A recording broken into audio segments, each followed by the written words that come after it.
मैं किसी शहर में चौमासा कर रहा था, एक भक्त मेरे पास आया, दर्शन करने आया। सुबह सुबह आंखों से आंसू छलकने लगे।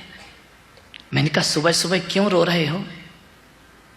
बोले महाराज, आज जिंदगी का जो संतोष मिला है मुझे, आज जिंदगी में जो शांति मिली है मुझे, आज जिंदगी में जो सुकून मिला है मुझे, वो जिंदगी में कभी प्राप्त नहीं हुआ।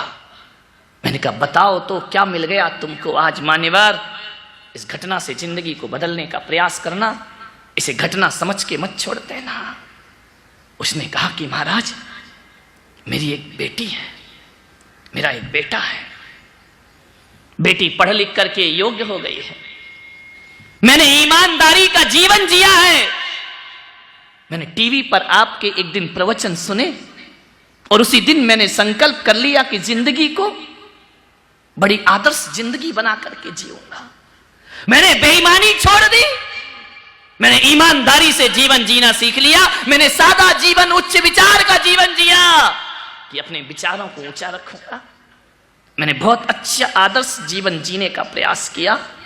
लेकिन महाराज, जब से जिंदगी सच्चाई की राह पे गुजारी, हजारों ताने सुनना पड़े हैं मुझको, घर के लोगों से ताने सुनना पड़े मुझे, पत्नी से ताने सुनना पड़े मुझे। क्योंकि जब जब कोई आदमी सत्य की राह पे चलता है, विरोध के रास्ते अपने आप खुल जाया करते हैं। ध्यान रहे, हर कोई उसके विरोध में खड़ा हो जाता है। सबने विरोध किया मेरा, सबने कहा कि तुम बेकार की जिंदगी जी रहे हो, प्रवचन की बात प्रवचन में रहने दो। अरे उसने कहा नहीं, मैंने एक बात मेरे जीवन को बदल गई कि दुनिया में आए हो तो कुछ करके जाना चाहिए। मैंने कहा मैं ज्यादा तो नहीं कर सकता, बहुत संपदा रुपया मेरे पास नहीं है, लेकिन मैं ईमानदारी की जिंदगी जीऊंगा, अच्छी जिंदगी जीऊंगा, कभी झूठ नहीं बोलूंगा, सच्चाई की जिंदगी जीऊंगा।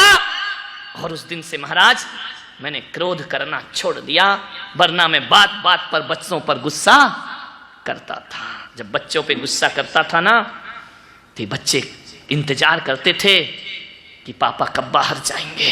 ध्यान रखना, जिस आदमी का व्यवहार अच्छा नहीं होता ना, तो बच्चे सोचते हैं कि ये बाहर ही रहे तो अच्छा है, जितना लेट घर आए उतना अच्छा है। और यदि व्यवहार मधुर मीठा होता है ना, तो ध्यान रखना, हर पल हर घड़ी बच्चे हमारा इंतजार किया करते हैं, हर पल हमारी राह देखा करते हैं। व्यवहार, बोले मैंने व्यवहार बदल लिया आपके प्रवचनों को सुन करके। मैंने गुस्सा करना बंद कर दिया, बच्चों को स्वतंत्रता दे दी, जैसे जीना है जियो। मान्यवर, लेकिन आज जब मेरी लड़की जवान हो गई महाराज, और जवान होने के बाद जब मैंने अपनी बेटी से पूछा कि बेटी मुझे तेरी शादी करना है, बता तूने कुछ सोच रखा है? आजकल तो बाप को पूछना पड़ता है, जमाना गया पहले का कि कोढ़ी के साथ ब्याह दो तो भी बेटी तैयार हो जाती थी। अब तो माँ बाप को पूछना पड़ता है कि कॉलेज में, स्कूल में तेरे दिमाग में कुछ है तो नहीं। बेटी ने कहा नहीं पिताजी, इस बारे में मैंने कभी सोचा ही नहीं, मैं तो पढ़ती रही, आज पढ़ लिख के जॉब भी लग गया, लेकिन इस ओर मैंने कभी ध्यान। बेटी, एक पिता पूछ रहा है, ये कंप्यूटर इंटरनेट का जमाना है, यदि तेरे मन में कोई लड़का हो तो बता दे, मैं उससे तेरा विवाह कर दूंगा। उसने कहा पिताजी, जिस संत के प्रवचन आपने सुने हैं यूट्यूब पर, टीवी पर, मैं भी उन्हें सुना करते हूं।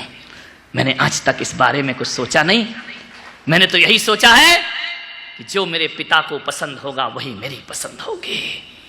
उस पिता ने कहा बेटी सच बता, तू झूठ मत बोलना।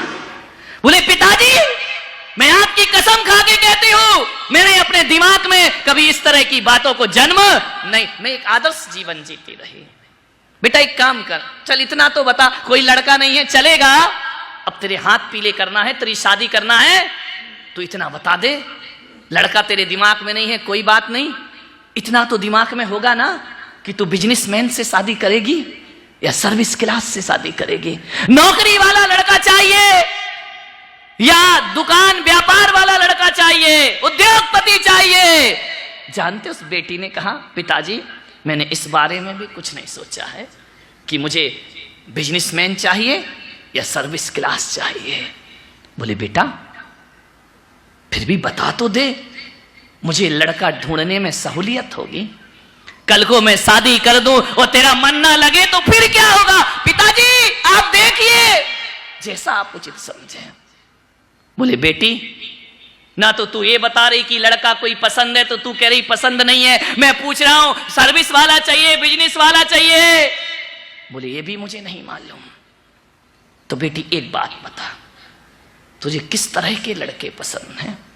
नेचर बता दे उनका, मैं वैसा लड़का तुझे ढूंढ करके लाऊंगा और अपनी बेटी की बड़ी शान से शादी करके विवाह करके उसका घर बसाऊंगा। महाराज, आज मेरी बेटी ने मुझसे कहा कि पिताजी मैं केवल इतना जानती हूं, इतना चाहती हूं और इतना ही मैंने सोच रखा है, किस लड़के से शादी हो ये मैं नहीं जानती हूं। अरे पिताजी, चाहे अमीर हो या गरीब हो, मुझे कोई फर्क नहीं पड़ता है। यदि गरीब के घर भी शादी कर दो तो आपकी ये बेटी चेहरे पर सिकन लाने वाली नहीं है। लेकिन पिताजी, आपकी बेटी कहती है मुझे ऐसा लड़का चाहिए, चाहे बिजनेसमैन हो, सर्विस क्लास हो, कोई फर्क नहीं पड़ेगा। बहुत अमीर हो तो फर्क नहीं पड़ेगा, बहुत गरीब हो तो फर्क नहीं पड़ेगा, मुझे ऐसे लड़के से शादी करना। पिता ने कहा कैसा लड़का चाहिए? बोले मुझे ऐसा लड़का चाहिए जिसका स्वभाव मेरे पापा के जैसा हो।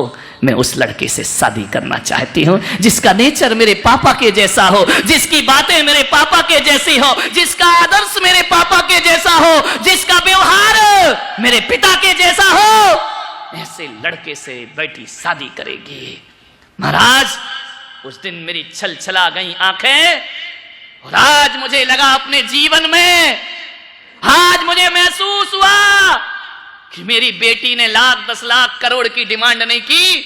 मेरी बेटी तो कहती जिसका नेचर पापा के जैसा हो, उस लड़के से मैं शादी करूंगी।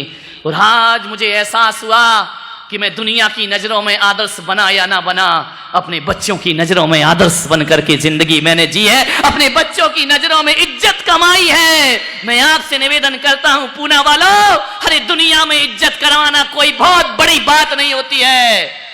माँ बाप की ध्यान रखना, दुनिया में मालाएं पहन लो, तालियां बजवा लो, ये कोई बहुत बड़ी बात नहीं है। चंद पैसे फेंको, ताली और माला मिल जाएगी। लेकिन मेरा आपसे निवेदन है कि असली इज्जत तो वो होती है, दुनिया में इज्जत कमाई कोई बहुत बड़ी बात नहीं।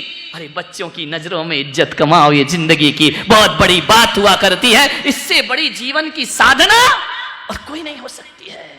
आपकी बहू आपसे कह सकती है मंदिर में जाके अकेले में कि हे परमात्मा, हर जन्म में मुझे ऐसी सास देना। कह सकती है क्या? बोलिए, प्रार्थना कर सकती है भगवान से। आपकी बेटी आपसे कह सकती है, आपकी बेटी आपके बोल सकती है कि मेरी शादी उस लड़के से हो जिसका स्वभाव मेरे पापा के जैसा। अरे अच्छा स्वभाव होगा तब बोलेगी ना। भिन भिन करते रहोगे, गाली गलौज करते रहोगे, दुत्कारते रहोगे, खाक बोलेगी बेटी। पत्नी कह सकती है। ईमानदारी से बताना, तुम लोग अपनी अपनी पत्नी का चेहरा दिमाग में लाओ, वसीयत लिखो, अपनी अपनी पत्नी का चेहरा दिमाग में लाओ। क्या पत्नी हकीकत में कह सकती है हर जन्म में मुझे ऐसा पति मिले? बोल सकती है? आवाज क्यों बंद हो गई? बोल सकती है वो पत्नी कि हर जन्म में मुझे यही पति मिलना चाहिए? नहीं बोल सकती मेरे भाई। ये सब बातें हैं, 7 जन्म की कसमें, सब बेकार की बातें हैं। ध्यान रखना, यदि तुम्हारा व्यवहार अच्छा होगा तो ध्यान रखना, ये पत्नी कहेगी एक जन्म नहीं, जन्म जन्म का साथ है हमारा तुम्हारा। ध्यान रखना, कोई हाड़ मांस के पोटले से विवाह नहीं होता है बच्चों का। विवाह होता है स्वभाव से और नेचर से विवाह हुआ करता है। जिंदगी में आनंद बरसता है तो स्वभाव से आनंद बरसता है, व्यवहार से आनंद बरसा करता है। सोचिए, विचार करिए। एक प्रश्न पूछूं आपसे, ईमानदारी से बताना, पूछ लूं? बोलो ना। कौन बोला धुलाई हो रही, अब क्या पूछोगे? व्यवहार बदलो मेरे भाई, व्यवहार बदलो। चलो महिलाओं से पूछ लो। हाँ, ये तो तैयार बैठे हैं, हर प्रश्न का उत्तर है इनके पास। आपको ऐसा लगता है, ईमानदारी से बताना, कि आपकी ऐसा हो ना भगवान कभी? मैं पूछ रहा हूं बस, नहीं तो तुम बोलो बद्दुआ दे रहे हो। आपको ऐसा लगता है क्या कि आपकी अभी मृत्यु हो गई? ना हो भगवान, तुम तो जियो हजारों साल, साल के दिन हो 50,000। आपकी मृत्यु हो गई तो आपका ये पति दूसरी शादी करेगा या नहीं? ईमानदारी से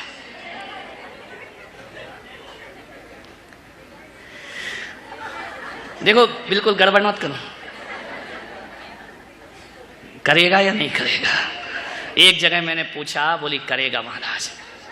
एक ने बोला कि महाराज मैं अभी मर गई तो कर लेगा, बुढ़ापे में मरी तो शायद ना करे।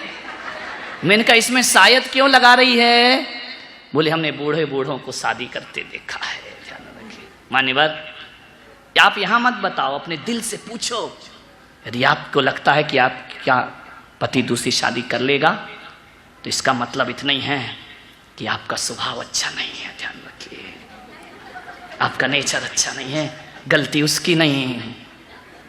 अब तो कभी तो नंबर आएगा ना तुम्हारा। और आपको लगता है कि आपका पति बेवफाई करेगा, तुम्हारी वफा में जरूर कोई ना कोई कमी है। ध्यान रखिए, आज से ही अपना व्यवहार सुधारने का प्रयास करिए। मान्यवर, ये पति पूरी जिंदगी तुम पर निछावर कर देगा, पूरा जीवन तुम पर समर्पित कर दे। जीवन सुधारो, जिंदगी को बदलो।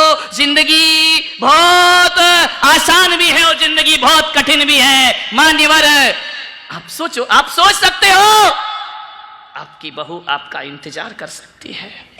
कब करेगी? जब व्यवहार अच्छा होगा। ध्यान रखिए, व्यवहार बदल लो। क्या धन दौलत की वसीयत दोगे? रुपया पैसा दोगे बच्चों को? अरे इनके अलावा और वसीयत होती है, तुम्हारा नाम, तुम्हारा यश, तुम्हारी कीर्ति, तुम्हारा अच्छा व्यवहार, ये बहुत बड़ी वसीयत होती। ध्यान रखना, मरने के बाद आदमी ये नहीं पूछता, ध्यान रखना, ये नहीं देखता कि कितना पैसा था, कितना रुपया था, कितनी दौलत थी। मरने के बाद याद किया जाता है तो आदमी का व्यवहार याद किया, कितना अच्छा आदमी था, कितना सरल आदमी था। ये रसिकलाल नाम ऐसे ही नहीं लिख दिया गया है, उस व्यक्ति ने अपने जीवन में कुछ अर्जित किया होगा, तभी सारी दुनिया उनका सम्मान से नाम लिया करती। ध्यान, कुछ किया होगा जिंदगी में। ये मत सोचो ये बड़ी बड़ी फोटोआं लगी हैं तो कोई पैसे में लगा दी हैं, ऐसा नहीं है। पैसे देने वाले तो हजारों मिलते हैं दुनिया में। ध्यान रखना, जैसा कि मुझे पता चला कि रसिक सेठ के यहाँ यदि कोई भी चला जाता था, खाली हाथ लौट करके वापस नहीं आया करता था। ध्यान रखिए, मानवता का जीती जागती उदाहरण। सोचना है आपको, विचार करना है। ऐसे ही नाम नहीं मिलता दुनिया में, बहुत कुछ करना पड़ता है।